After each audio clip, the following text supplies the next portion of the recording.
Allow me to introduce two scenarios to you, scenario number 1 and scenario number 2. Now in scenario number 1, you are walking on the road one day and you see or you witness a road traffic accident. A person is being hit by a bus and this person lies on the road and he is bleeding. He is suffering from acute blood loss. The blood that is supposed to reach this person's tissues is being spilled on the road instead. So he is suffering from inadequate tissue perfusion. Now, we can represent this in the form of a diagram. So this is the heart, that would be the venous system, here's the arterial system, and these are the peripheral tissues. Now the blood which is supposed to reach the peripheral tissues are being spilled onto the road instead in the form of acute blood loss. Now the biological systems of this patient aren't just going to sit back and allow this to happen. They will fight. They will try to compensate and keep this patient alive until either the patient unfortunately succumbs to his injuries and dies, or the patient is brought to a hospital and is resuscitated. So this is what you call the compensatory mechanisms of the body. So what exactly are these compensatory mechanisms? Well, for the purpose of convenience, let us separate the heart into the left heart over here, the right heart over there, the arterial system, the venous system, the capillary system. Now, whenever there is an acute blood loss, the blood volume in the blood volume decreases, and this is sensed or picked up by the baroreceptors which are present in the aortic arch and the carotid sinus. They immediately alert the vasomotor center in the brain, and the vasomotor center will send sympathetic efferents. It sends sympathetic efferents to the cardiac musculature, causing it to beat harder, and therefore the stroke volume increases. The stroke volume, incidentally, is the volume of blood pumped by the heart per beat. In the adult, the resting adult, the stroke volume is normally around 70 ml.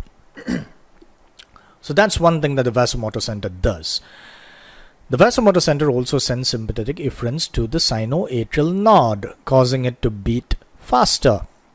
So stroke volume multiplied by heart rate gives cardiac output.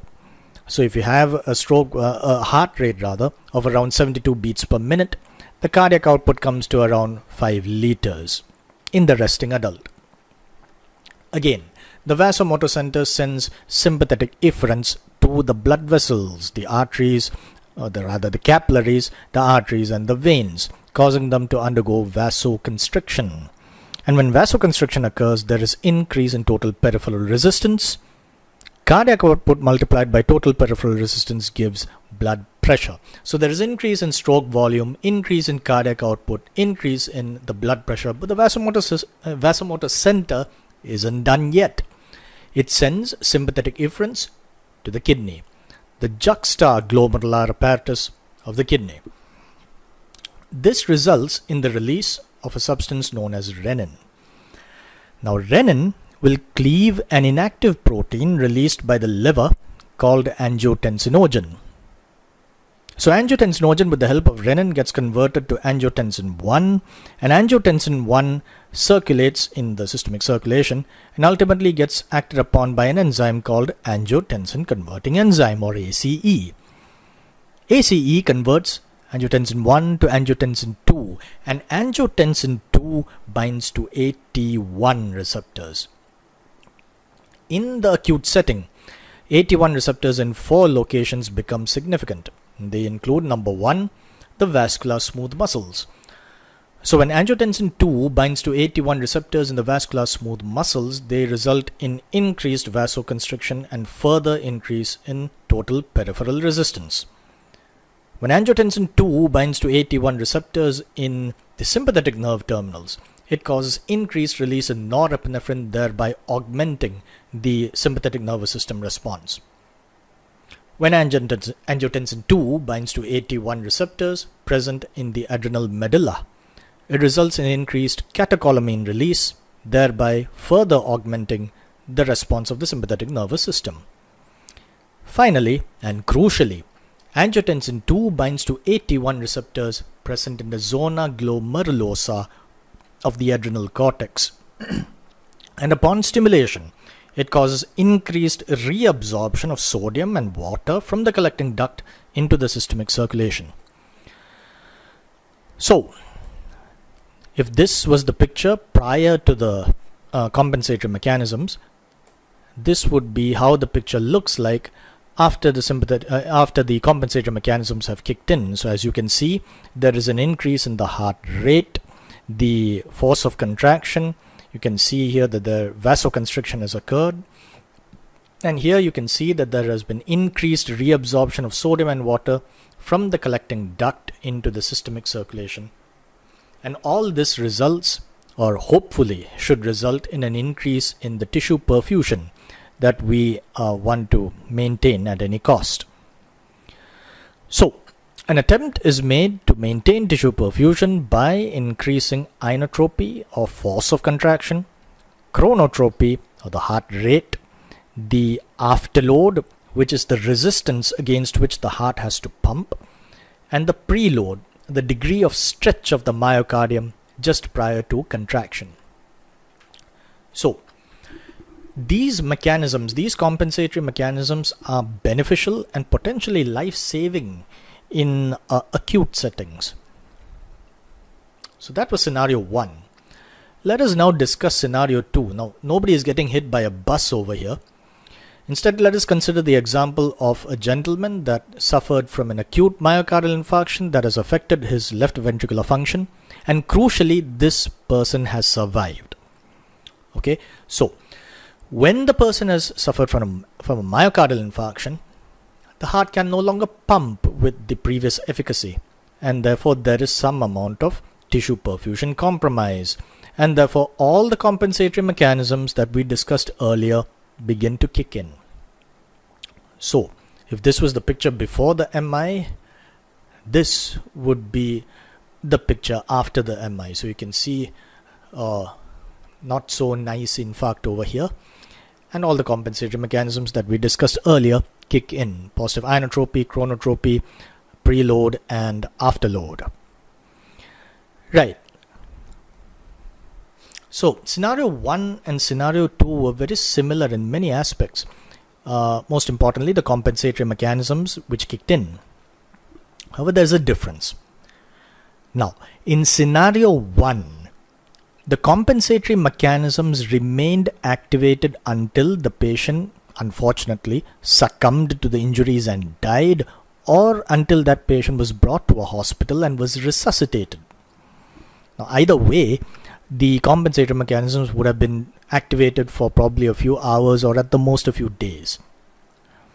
However, in the case of scenario 2, this patient who survived the myocardial infarction may remain alive for the next few months or even years, in which case the sympathetic nervous system and the RAS remained in a state of heightened activity for many months, possibly many years. And this has consequences.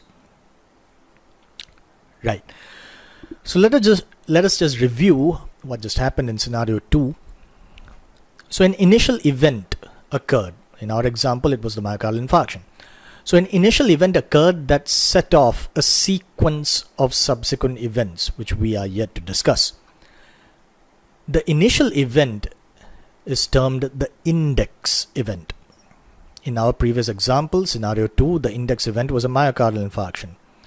But we need to understand that the index event can be anything. It could be something of abrupt onset or gradual onset. It could be a congenital event. But regardless of the nature of the onset, or indeed the nature of the index event, the index event will kick off a sequence of events, subsequent events, that produce a progressive decline in the pumping capacity of the heart.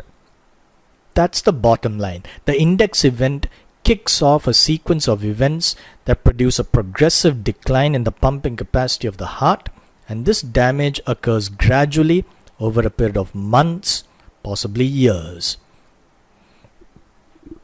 So, an index event occurred, could be an MI, activated the sympathetic nervous system and the RAS, which led to an increased inotropy, chronotropy, afterload, and preload, and in one way or another, this led to a progressive decline in the pumping capacity of the heart. Now, let us try to understand what is the role of preload and how it can cause a progressive decline in the pumping capacity of the heart when it is increased for a prolonged duration. So let's try to define this, talk a little bit more about this, and then proceed. Right. So the preload, as we discussed earlier, is the degree to which the myocardium is stretched prior to contraction. Now it can also be defined in the following way in terms of wall stress, which is important because when we discuss the drugs which are used in the treatment of heart failure, we tend to talk about drugs that reduce wall stress and so on. So preload may be defined as the wall stress, the stress in the walls of the myocardium. So it may be defined as the wall stress at the end of diastole. In other words, you may define it as diastolic wall stress. Preload and diastolic wall stress are one and the same. Now, it may be difficult to measure the wall stress in a beating heart, so we use surrogate measures to measure preload instead. They include left ventricular end diastolic pressure or left ventricular end diastolic volume and other indices that we find on echocardiography, which is a non-invasive investigative method in cardiology. Right. So, incidentally, it's useful to remember that afterload may also be defined in terms of wall stress, and it is the wall stress that is present during left ventricular ejection, or in other words, afterload is systolic wall stress. Okay, so we discussed that end diastolic volume is a surrogate measure of preload, and what is it defined as? End diastolic volume is defined as the amount of blood in the left ventricle at the end of diastole. And in a normal, healthy adult, at rest, the end diastolic volume is usually around 110 to 120 ml. Now, it is crucial to understand that when this patient exercises, or when this patient suffers something like what we discussed in scenario 1, an acute blood loss, the sympathetic nervous system and the RAS get activated and can increase the preload dramatically. And the end diastolic volume could increase to values of up to 180 ml or even more. Now, it is crucial to understand that in the acute setting, when faced with a transient increase in end diastolic volume or preload, the cardiac muscle itself has to stretch to accommodate this extra amount of blood. So it is stretched to a greater length. When the myocardial fibers are stretched to a greater length, it causes the myocardial fibers to contract with greater force. Now this is known as the Starling Law, and it is important to understand that the Starling Law applies in the healthy heart. Now let us just drive this point home. So when there is an increase in end diastolic volume or preload, and when this occurs in a transient manner, the myocardial fibers are stretched more. And when the myocardial fibers are stretched more, it results in a greater force of contraction, in which case Starling's law is obeyed. If, on the other hand, end diastolic volume or preload increases, and this increase persists for a prolonged duration and in a pathological manner, now, yes, the myocardial fibers are stretched more, but in spite of the increased stretch, there is no increase in force of contraction. In fact, there is a progressive decline in the force of contraction. Obviously, Starling law is no longer obeyed in this situation. So, it's important to understand that when the increase in preload persists for a prolonged duration and in a pathological manner, you no longer call it a load, but rather we call it an overload.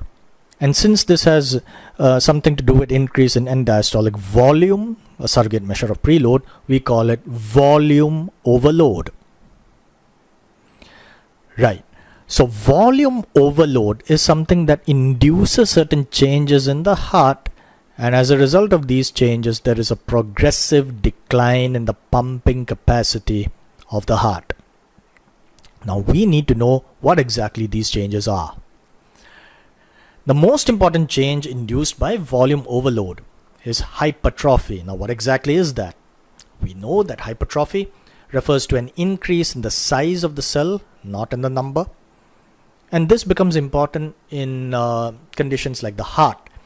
Because if there is an increase in the size of the heart, it can only be due to hypertrophy of the cells. This is because cardiac myocytes have lost the ability to divide. Right. So, this is a slide that we'll come back to again and again, and we'll fill up the details so that by the end of this discussion, we should have a clear picture as to how an index event leads to heart failure. So, myocardial infarction occurred, caused an increase in sympathetic nervous system activity and RAS. It led to an increase in inotropy, chronotropy, afterload, and preload. And when preload is increased for a prolonged duration in a pathological manner, we call it volume overload. And volume overload causes hypertrophy, which leads to a progressive decline in pumping capacity of the heart. Now, when we talk about hypertrophy, if you were to lift heavy weights and exercise your bicep muscle, that would lead to an increase in your bicep, in the size of your bicep muscle, and it would be a stronger muscle. In the same way, when you apply a load for a prolonged duration to the heart muscle, it also increases in size. It also undergoes hypertrophy, but it does not result in a stronger muscle. In fact, it leads to a weaker muscle. It leads to a progressive decline in the pumping capacity of the heart. And let's try to understand why. So, an index event causes an increase in preload, and when this persists for a prolonged duration and in a pathological manner, you get volume overload. And when there is volume overload, it leads to hypertrophy, which we call volume overload hypertrophy. And when there is volume overload hypertrophy, it leads to a progressive decline in the pumping capacity of the heart. How so? Well, this is because, well, we're coming to the answer, but not exactly now. This is because volume hypertrophy causes the addition of new sarcomeres in series to existing sarcomeres. Now what the hell does that mean? Okay, so here's a cardiac myocyte with its DNA, its nucleus, and the surrounding cytoplasm. And in the cytoplasm we have the sarcomeres.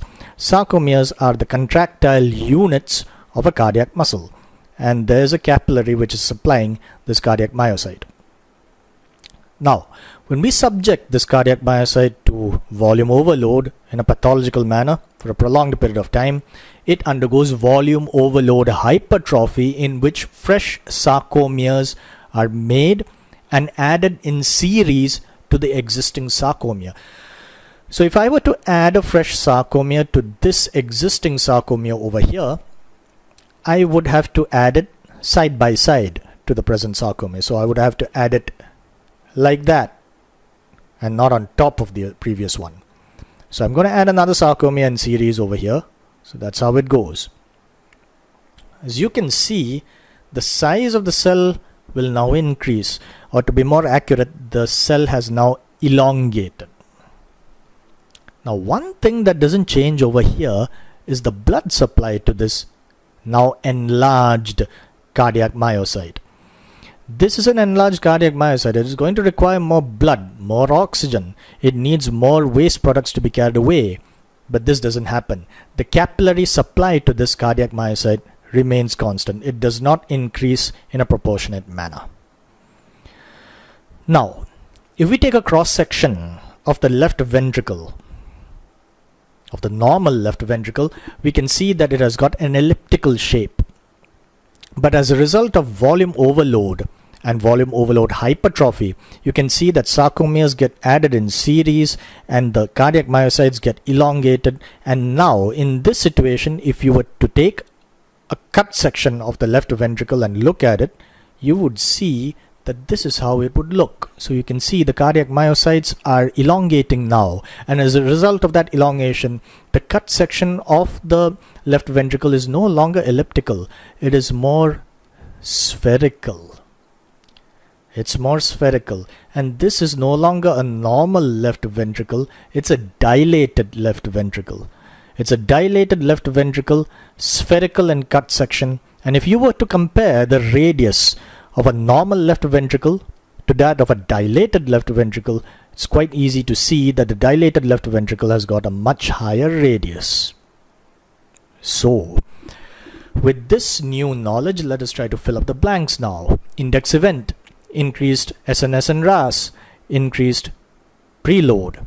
When increased for a prolonged duration and for a pathological manner, it becomes overload, volume overload. It leads to volume overload hypertrophy, where sarcomeres are added in series, which results in a dilated left ventricle with a higher radius. And this leads to progressive decline in the pumping capacity of the heart. How so? This is because a hypertrophied failing heart no longer complies to the Starling Law. Instead, it owes allegiance to the Law of Laplace. Now, what exactly is that law? So, the Law of Laplace states that the tension in the myocardial fiber is equal to the product of the intracavitary ventricular pressure and the ventricular radius divided by the wall thickness. Okay, so what does that mean? So if this is the left atrium and this is a cut section of the left ventricle, so this would be the wall and this would be the cavity of the left ventricle. Okay, and that's the aorta leading to the arterial system. So this would represent, T would represent the tension in the wall of the left ventricle. It represents the tension in the myocardial fibers. P represents the intracavitary ventricular pressure. R represents the radius. So if we were to apply the law of Laplace over here, oh yes, and W represents the wall thickness. Okay, so if we were to apply the law of Laplace over here, wall stress or the tension in the cardiac myocyte would be equal to the product of the intracavitary ventricular pressure and the radius divided by the wall thickness. Well, mathematically you have to multiply it with 2. This is the law of Laplace. Substitute these abbreviations over here and this is what you get. So T is equal to P into R, or P multiplied by R divided by 2 multiplied with W. If we were to rearrange this equation so that I solve it for P, I would get this. I would get intracavitary pressure is equal to wall stress multiplied by thickness divided by radius. What does this tell us? It tells us that when the left ventricle progressively dilates and the radius progressively increases, the intracavitary pressure, which is supposed to drive the blood out of the ventricle into the arterial system, this progressively falls. So, heart failure is a relentlessly progressive condition. As the preload goes on increasing, the left ventricle progressively dilates, the radius progressively increases, causing the intracavitary pressure to drop. It becomes more difficult for this heart to pump the blood out of the ventricle into the circulation. So, index event, increase in SNS and RAS, increase in preload for a prolonged duration in a pathological manner causes volume overload hypertrophy, addition of sarcomeres in series causing left ventricular dilation and increase in the radius, which according to Laplace's law causes a decrease in the pumping capacity. And when the ventricle fails to pump blood sufficiently out of itself into the arterial system, the residual amount of blood that remains in the ventricle at the end of diastole will go up, which means there is a further increase in preload, and this vicious cycle goes on until the patient becomes worse and worse. So in this way, heart failure becomes a progressive condition. The patient becomes worse and worse with time.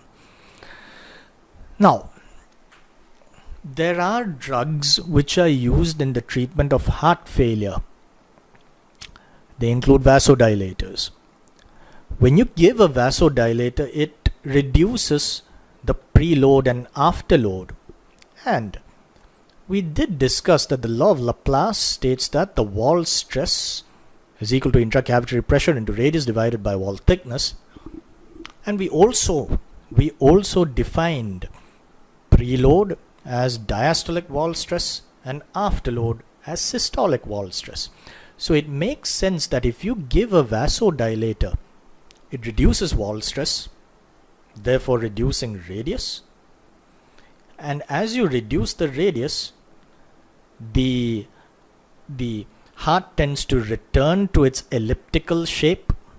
And when it returns to its elliptical shape, it tends to start obeying the Frank-Starling law, departing from the law of Laplace.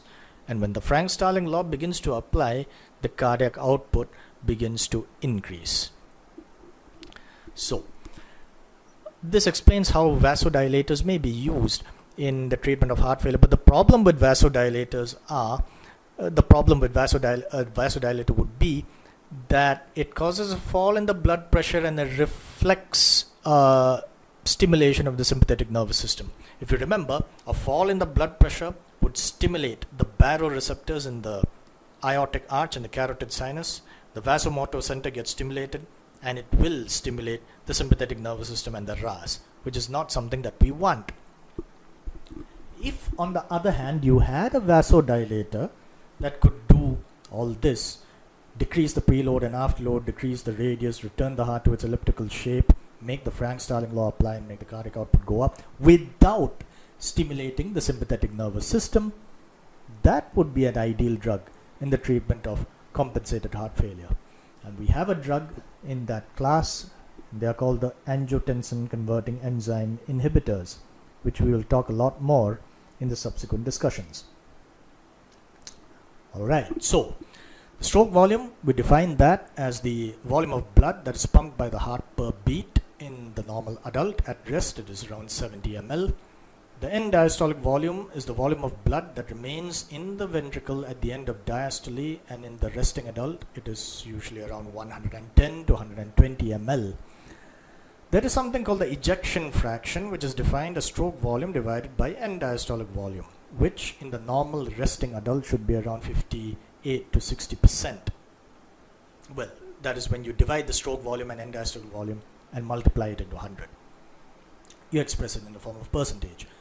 Now, if you have a patient who has suffered a myocardial infarction, survived, and if you check these parameters after months or maybe years, you could get a situation where the stroke volume is preserved or perhaps even higher due to the positive inotropic effect. But if this patient remains untreated, you could have situations where the end diastolic volume just goes up into values such as these, and you get an ejection fraction which is ridiculously low. So, heart failure is therefore a progressive condition, a relentlessly progressive condition if left untreated.